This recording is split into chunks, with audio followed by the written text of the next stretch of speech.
네, 오늘 읽었던 이 본문 말씀은 여섯 번째 나팔이 불려지고요, 또 일곱 번째 나팔이 불려지기 전에 그 사이에 있는 말씀입니다. 앞서서 요한계시록을 저희가 쭉 살펴보고 요즘에 새벽에도 살펴보고 있는데요, 앞서 6장에서도 여섯 번째 인이 떼어지는 장면이 6장에서 기록되었고, 또 7장에서는 14만 4천의 성도와 셀 수 없는 큰 무리가 등장했고, 요한계시록 8장에 와서 일곱 번째 인이 떼어지는 것을 봤습니다.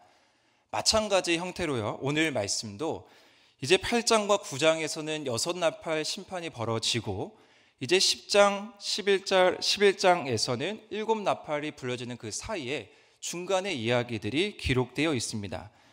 이것을 막간이라고도 표현을 하는데요, 요한계시록의 이 세 심판, 제가 지난주에 말씀드렸듯이 일곱 인을 떼는 심판, 일곱 나팔 심판, 일곱 대접 심판, 이 일곱 심판 시리즈들은 다 이러한 구조로 되어 있습니다.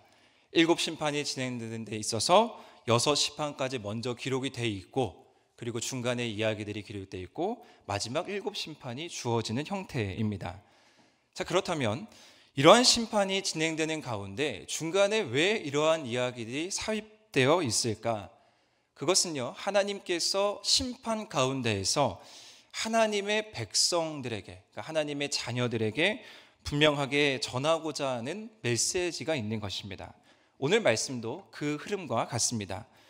오늘 말씀 1절 말씀에 보게 되면요, 요한은 또 다른 환상을 보면서 힘센 다른 천사가 구름을 입고 하늘에서 내려오는 것을 보게 됩니다. 오늘 천사의 모습을 한번 잘 보십시오. 구름을 입고 하늘에서 내려오는데 무지개가 머리에 있고 얼굴은 해 같고 발은 불기둥 같다라고 되어 있습니다. 평범한 천사의 모습이 아니라 좀 특별한 천사입니다. 그리고 이 모습을 보게 되면 마치 예수님의 모습이 아닌가라는 생각도 들게 됩니다. 앞서 인자 같으니 예수님의 모습이 이러한 모습으로 우리 가운데 찾아왔기 때문이죠. 자, 그런데 분명한 것은요, 이 천사는 예수님이 아닙니다. 왜냐하면 성경 어디에도 천사를 예수 그리스도라고 말하는 곳은 없기 때문입니다. 그런데 이단들은요, 교주들은 자신들이 이 천사라고 내세우면서 또 이 성경 구절을 많이 오용하고 있습니다. 자, 따라서 이 천사를 우리는 누구로 봐야 되냐? 하나님의 말씀을 대언받은 자, 하나님의 말씀의 대리자로 우리는 봐야 하는 것이죠. 자, 보십시오. 이 하나님의 말씀을 대언하러 이 땅 가운데 온 이 천사의 이제 손에 무엇이 들려 있냐면요, 바로 작은 두루마리가 들려져 있고요, 오른발은 바다를 밟고 있고 왼발은 땅을 밟고 있습니다. 먼저 점검해야 되는 것은 과연 이 두루마리가 무엇인가 라는 것이죠. 자, 두루마리가 요한계시록 몇 장에서 등장했습니까? 5장에서 등장했죠. 두루마리는 5장에서 하나님의 오른손에 붙들려 있었던 두루마리가 있었습니다. 오늘 본문의 이 두루마리도 앞선 5장에서 나타난 두루마리와 연관지어서 저희들은 생각을 해야 됩니다. 자, 그때에도 힘있는 천사가 등장을 했었고요, 이 두루마리를 펴서 과연 인을 뗄 자가 누가 있느냐 울부짖었던 그 천사가 있었습니다. 자, 5장에서 이 두루마리는 뭐라고 했습니까? 한마디로 하나님의 구원과 하나님의 심판의 그 놀라운 계획이 이 두루마리 안에 담겨 있었다라고 했습니다. 이 땅에 다 알려지지 않은 하나님의 놀라운 계획이었고요, 하나님께서 이 땅을 어떻게 심판하시고 어떻게 구원하실지를 다 보여주고 있는 두루마리였습니다. 그리고 그 놀라운 계획이 어떤 한 장로가 와서 어린 양 예수 그리스도가 그 인을 뗄 수 있습니다 라고 말씀을 하면서 예수님께서 사자와 같은 모습으로, 어린 양의 모습으로 그 인을 떼는 모습을 우리는 보게 되었습니다. 자, 이 천사가 이 작은 두루마리를 들고 있습니다. 그리고 천사가 이 두루마리를 들고 있는데 한쪽 발은 바다에, 또 한쪽 발은 땅을 밟고 있습니다. 자, 이 모습은 무엇을 얘기하냐면요, 계속해서 같은 이야기를 하는 거예요. 하나님께서 온 우주 전체를 통치하시는 분이다. 하나님께서 땅의 통치자이시고 바다의 통치자이시고 이 땅의 모든 지배권을 가지고 계신 분이십니다 라는 것을 분명하게 선포합니다. 그리고 이 천사가 사자가 부르짖는 것 같이 큰 소리로 외치게 되는데, 그 외칠 때 일곱 우레가 같이 소리를 나타냅니다. 그런데 4절을 보면요, 7우레가 말을 하고 그 말을 기록하려고 하는데 또 하늘에서 소리가 나죠. 그리고 뭐라고 하늘에서 소리가 납니까? 7우레가 말한 것을 기록하지 말고 임봉해라 라고 말합니다. 자, 우레 소리는 당연히 심판의 소리, 최후의 심판의 소리입니다. 자, 그런데 그것을 기록하지 말고 임봉해라. 7나팔이 불려질 때까지 그것을 기록하지 마라. 7나팔이 불려지면 자연스럽게 그 비밀을 알게 될 것이다 라고 하늘에서 음성이 들리는 것은요, 이 모든 일이 하나님의 계획 안에서, 하나님의 주권 안에서 이루어진다라는 것이죠. 그리고 8절에서 그 음성을 듣고 이제 하나님께서 요한에게 뭐라고 말씀하시냐면요, 바다와 땅을 밟고 서 있는 천사의 손에 펴놓은 두루마리를 가지라 라고 말씀하고 그것을 먹어버리라 라고 말씀합니다. 자, 앞선 5장의 두루마리에서는요, 그것이 닫혀져 있었고 임봉된 상태였습니다. 자, 그런데 오늘 10장에 와서 이 두루마리는 어떻게 되어 있습니까? 그 두루마리가 열려 있습니다. 열려 있는 채로 천사의 손에 들려 있습니다. 어떻게 이 두루마리가 열렸겠습니까? 당연히 어린 양이신 예수님께서 7인을 떼셨기 때문입니다. 곧 두루마리의 인들이 어린 양에 의해서, 예수 그리스도에 의해서 하늘에서 떼어지고 두루마리가 열렸을 때 힘센 천사가 그것을 가지고 내려와서 이제 요한에게 그 두루마리를 전해주는 상황이 오늘 10장의 앞선 부분의 말씀입니다. 자, 무엇을 이야기하고 있냐면요, 인을 떼기에 합당한 어린 양의 그 사역이, 하나님의 나라가 예수 그리스도로부터 완성이 되었고 이제 그 말씀이 열려져서, 이제 그 말씀이 많은 사람들에게 보여져서 이 땅 가운데 분명하게 이루어진다라는 것을 선포하고 있습니다. 이 요한은요, 이 환상 가운데 이 열려진 두루마리를 받고 어떻게 해야 됩니까? 이제 그 말씀을 전해야 하는 사명을 받았습니다. 마지막 이때에 이 종말적 성취의 결과를 선포할 수 있는 왕같은 제사장으로 요한을 불러주셨고요, 또한 이것은 요한을 부른 것뿐 아니라 우리를 하나님께서 부르신 말씀이기도 합니다. 베드로전서 2장 9절 말씀, 너무나 잘 아시는 말씀인데 한번 읽어보겠습니다. 시작.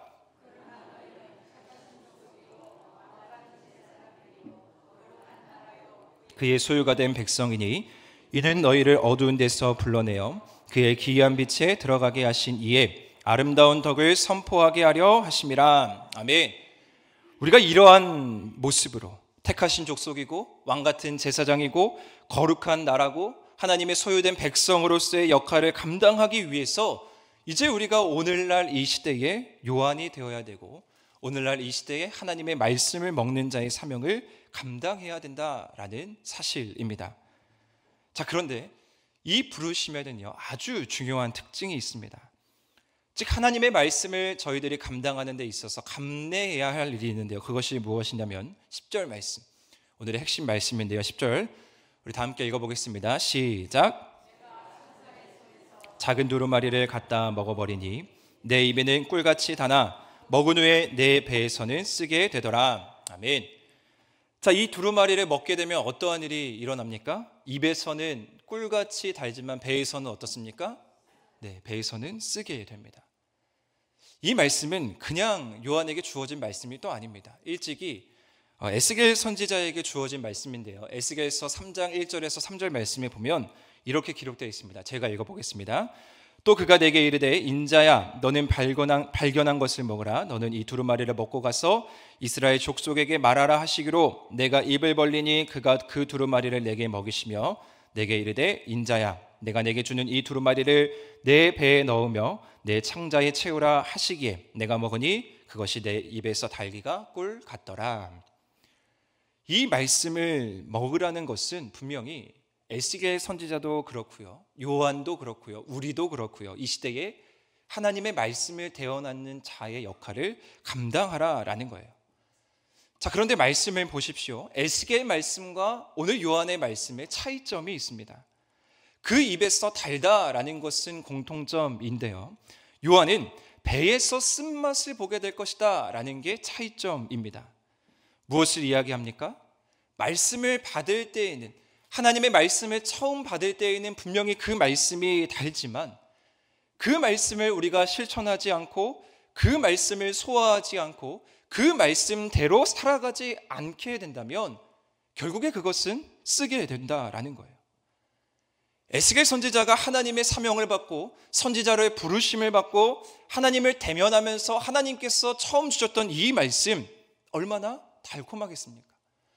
우리가 하나님을 경험했을 때, 우리가 하나님을 처음 만났을 때 하나님께서 저희를 부르시면서 내가 너희에게 이러한 사명을 주겠다, 내가 너희에게 이러한 말씀을 허락해 주시겠다, 하나님께서 우리에게 말씀하실 때 그 말씀이 얼마나 다셨습니까? 자, 그런데 우리가 그 말씀을 실천하지 않고, 더 나아가 자신들이 우리가 선포한 말씀을 백성들이 듣지 않고 회개하지 않고 그러면 당연히 그것은 쓴 말씀이 될 수밖에 없는 거예요. 왜냐하면 하나님의 심판은 마지막 때까지 계속해서 진행되어 있고, 또 오늘 심지어 두루마리가 열려서 그 심판의 계획이 모든 사람들에게 다 알려진 상태인데, 이 말씀을 붙들고 다시 나가 복음을 전하라고 하니, 다시 나가 하나님의 말씀을 전하라고 하니 이 얼마나 쓴 말씀이겠습니까? 예레미야의 고백을 보십시오. 선지자 예레미야도 동일한 고충이 있었습니다. 예레미야 15장 16절에서 17절 말씀인데요, 우리 한번 읽어보겠습니다. 시작. 만군의 하나님 여호와여, 얻어 먹었사오니 주의 말씀은 내게 기쁨과 내 마음의 즐거움이오나 내가 기뻐하는 자의 모임 가운데 앉지 아니하며 즐거워하지도 아니하고 주의 손에 붙들려 홀로 앉았사오니 이는 주께서 분노로 내게 채우셨음이니이다. 아멘. 예레미야도 마찬가지입니다. 자신의 사명을 받은 자로서요, 다른 곳에 마음 두지 않고 오직 하나님만 바라봤는데, 오직 하나님만 바라보고 오직 말씀을 전했는데 그 결과가 자신이 생각한 결과가 아니라는 거예요. 하나님의 말씀이 분명히 나에게는 즐거움이고 나에게는 기쁨이어서 내가 매일매일 주님과 붙들려 있는데 자신이 전하는 말을 아무도 듣지 않았어 결국에 자신이 분노하는 상황에 이르게 됐어요. 고통이 그 가운데 있고 쓰라림이 그 가운데 있었다라는 사실입니다.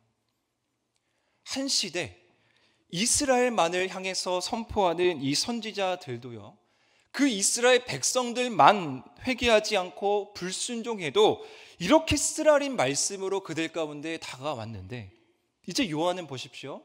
그리고 우리를 보십시오. 우리는 한 민족, 한 시대만이 아니라 이제 모든 민족, 모든 시대, 모든 전 우주를 아우르는 이 심판의 메시지를 받아들이니 이 말씀이 얼마나 쓰고 쓰겠습니까?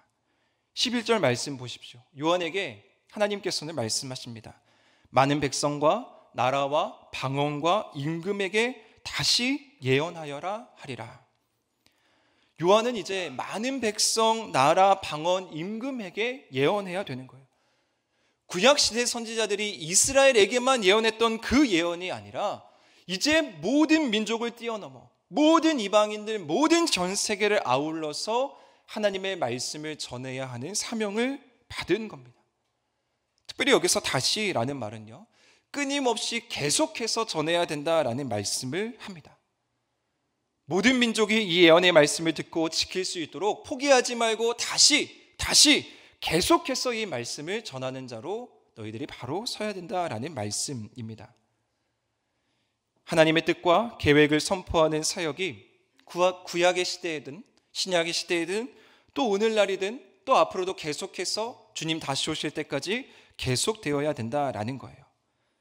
따라서 여기서 말씀하는 예언하여야 하리라 라는 이 말씀은 선택의 문제가 아니라 우리가 반드시 해야 하는 하나님의 명령입니다. 자, 그러면 우리는 이제 이 무거운 말씀을 우리 삶 가운데에서 적용할 수 있어야 합니다. 이것이 바로 10장의 말씀의 핵심입니다. 앞서 제가 처음에 살펴들었듯이요, 심판과 심판 사이에 굳이 이 말씀이 기록되어 있는 것은 하나님의 백성에게 하나님께서 주시고자 하는 메시지가 있다라는 거예요.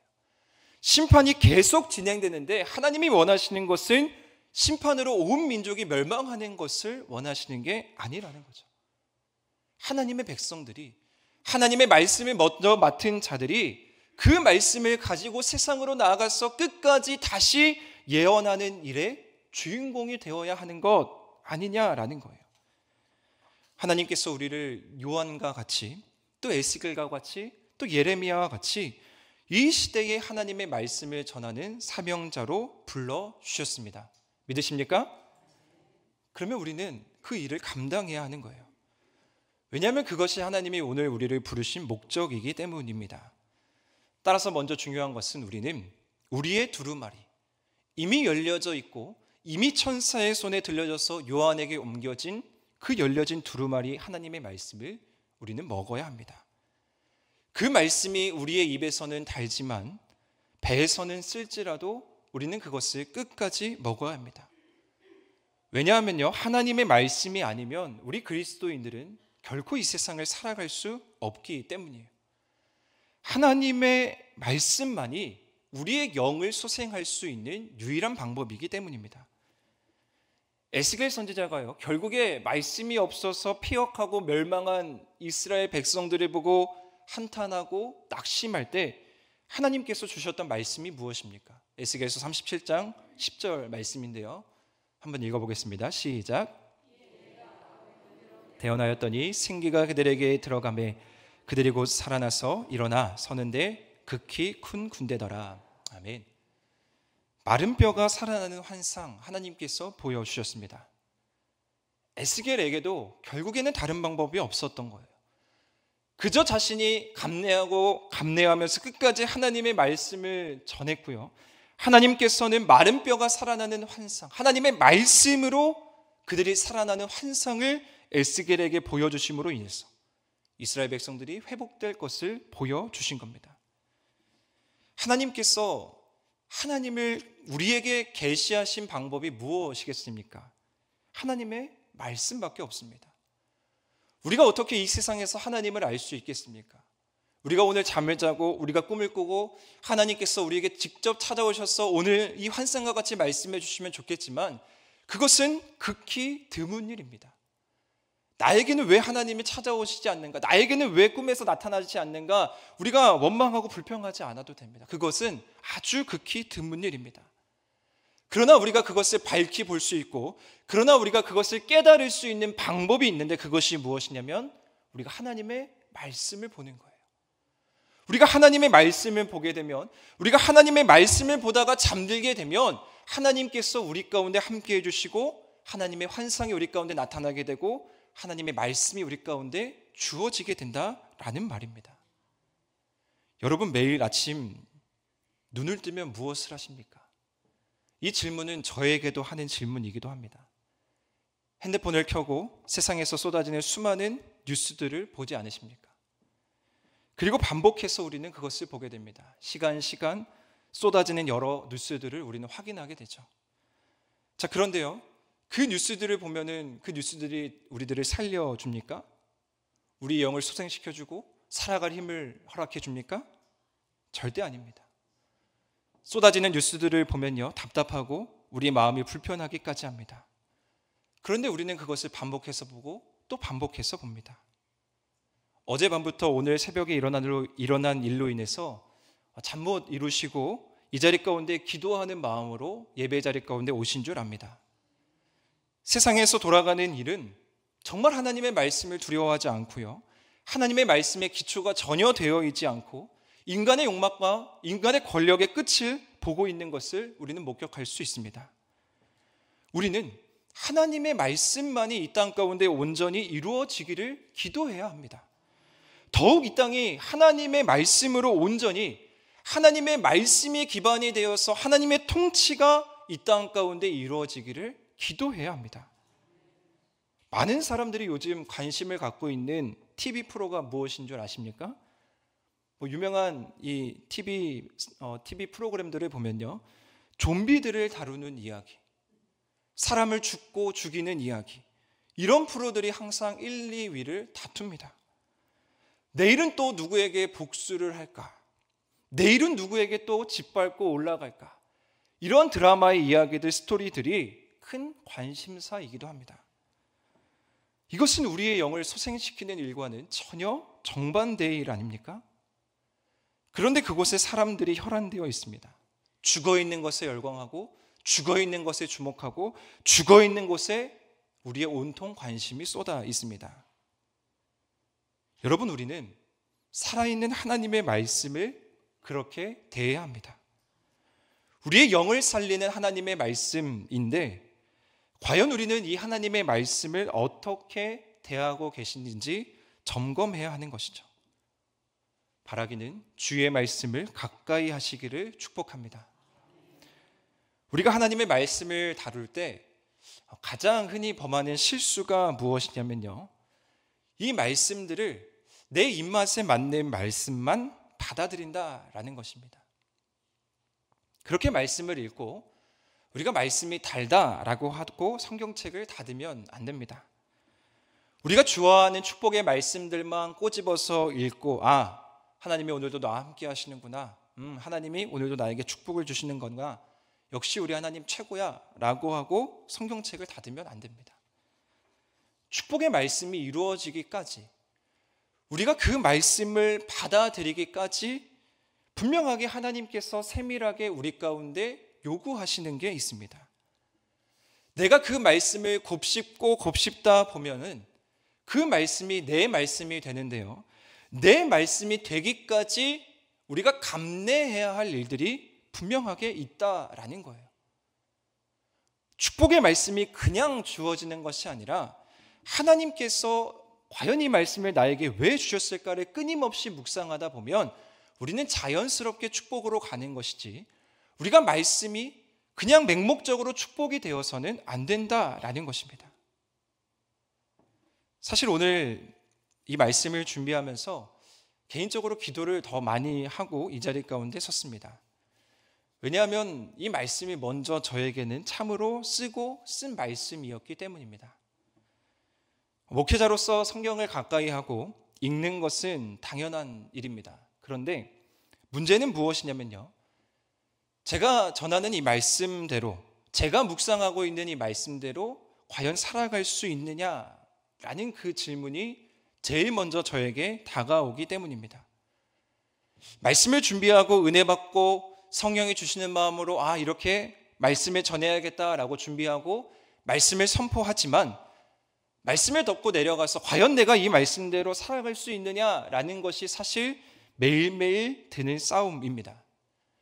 그래서 더욱더 기도가 많이 필요하고요, 그래서 이 말씀이 저에게도 더 쓰고 쓰게 다가왔습니다. 왜냐하면 이 말씀대로 살아간다라는 것이 참으로 어려운 일이기 때문이죠. 그런데 이 말씀을 계속해서 붙들고 계속해서 씨름하고 기도하던 중에 하나님께서 깨닫게 하시는 부분이 있었습니다. 먼저 깨달아진 부분은 좋은 음식은 다 쓰지 않냐라는 사실입니다. 저는 개인적으로 고기를 참 좋아합니다. 그런데 고기를 많이 먹으면 몸에 안 좋다라는 이야기도 참 많이 듣습니다. 그리고 밀가루를 참 좋아합니다. 빵을 좋아하고 면을 참 좋아하는데 저희 같이 살고 있는 분께서 항상 지적을 하십니다. 그런 거를 줄여라, 그런 거를 먹지 마라. 사람 건강에 좋다는 초록색 채소, 저와는 참 거리가 있는 음식입니다. 그런데 그 쓴 채소가 몸에 좋지 않습니까? 왜 그렇습니까? 적재적소에서 사람에게 필요한 자원들을 이 채소가 공급해 주기 때문입니다. 쓰지만 그것이 사람을 살려주는 거예요. 말씀도 마찬가지입니다. 우리가 말씀으로 쓴맛을 본다? 그것은 진정으로 내가 말씀으로 살아가려고 노력하는 것이구나 라는 깨달음입니다. 내 배에서 말씀이 쓰다면 내 입에서는 달았지만 그것이 소화가 되어서 내 배에서 들어왔을 때, 내가 그렇게 살려고 했을 때 말씀이 쓰게 다가온다면 내가 오늘도 말씀대로 살아가려고 하는구나. 그리고 더 놀랍고 중요한 사실은요, 그 쓴 현장 가운데 우리 주님께서 함께 하신다라는 사실입니다.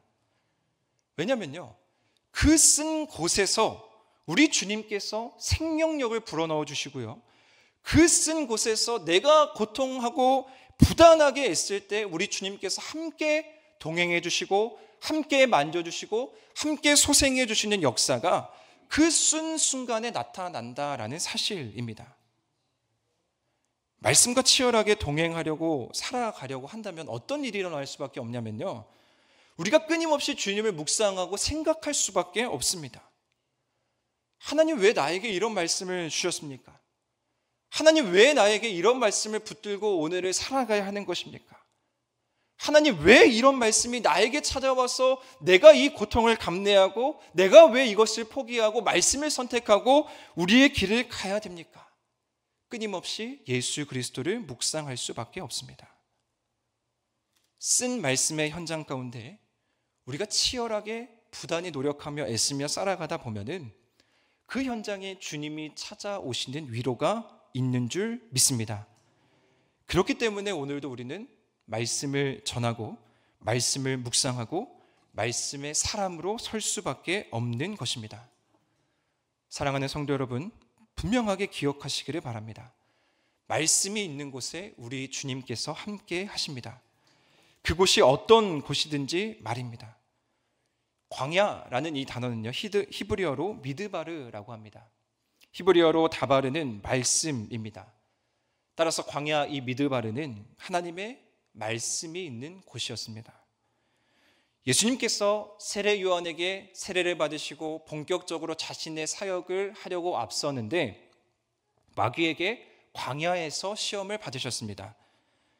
그런데 예수님께서 그 마귀의 시험을 광야에서 어떻게 이기셨습니까? 정말 예수님께서 마귀가 시험한 그 시험을 못하셨을까요? 예수님이 정말 돌을 떡으로 못 만드시는 분이실까요? 하나님의 아들이신 그분에게는 그것은 일도 아니었습니다. 그러나 예수님은 자신의 방법으로 자신의 생각으로 하지 않았어요. 광야에서 그 가운데 하나님이 함께 하심을 믿고 하나님의 말씀으로 이겨냈습니다. 그래서 뭐라고 말씀하셨습니까? 사람이 떡으로만 사는 것이 아니요 하나님의 입에서 나오는 모든 말씀으로 살아야 할 것이라. 전혀 자신을 내세우지 않으셨고요, 그저 하나님의 말씀을 선포하고 하나님의 말씀에 있는 대로 선포하시면서 마귀를 물리치셨습니다.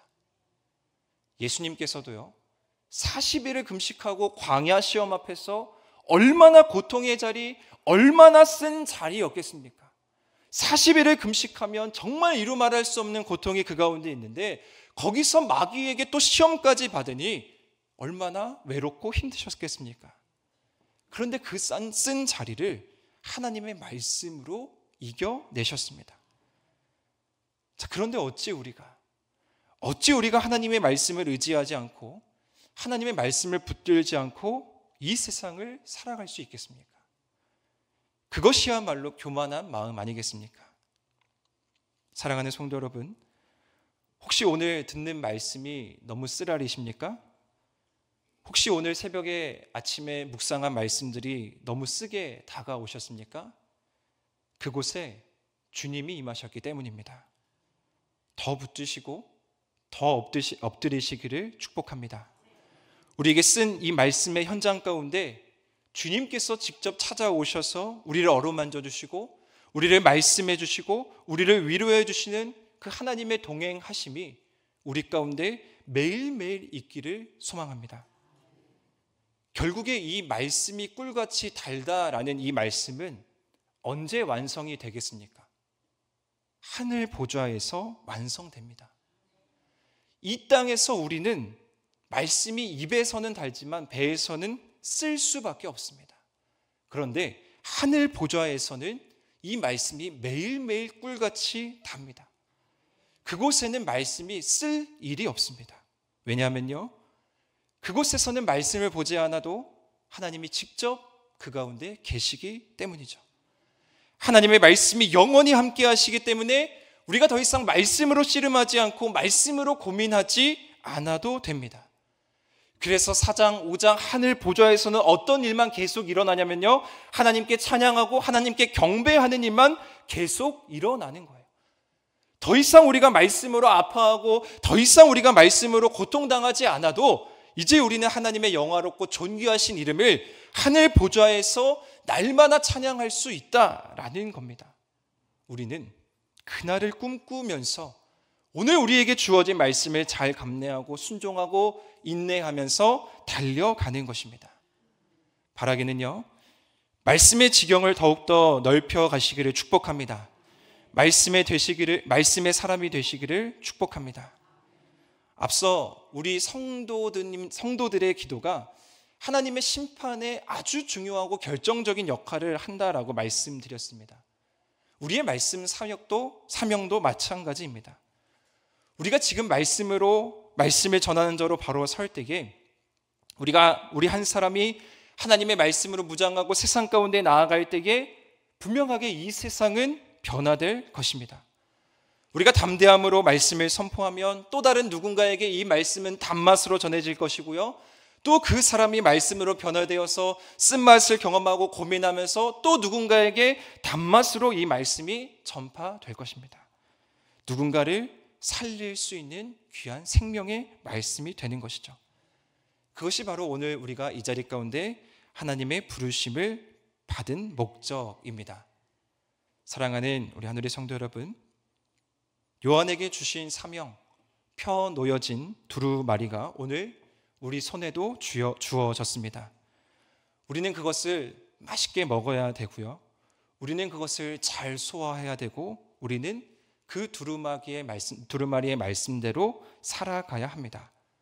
그 일에 소홀히 하지 마시고 주의 말씀 붙들고 담대함으로 주님과 동행하면서 세상으로 나아가는 우리 하늘의 모든 성도님들 되시기를 주님의 이름으로 간절히 축원드립니다.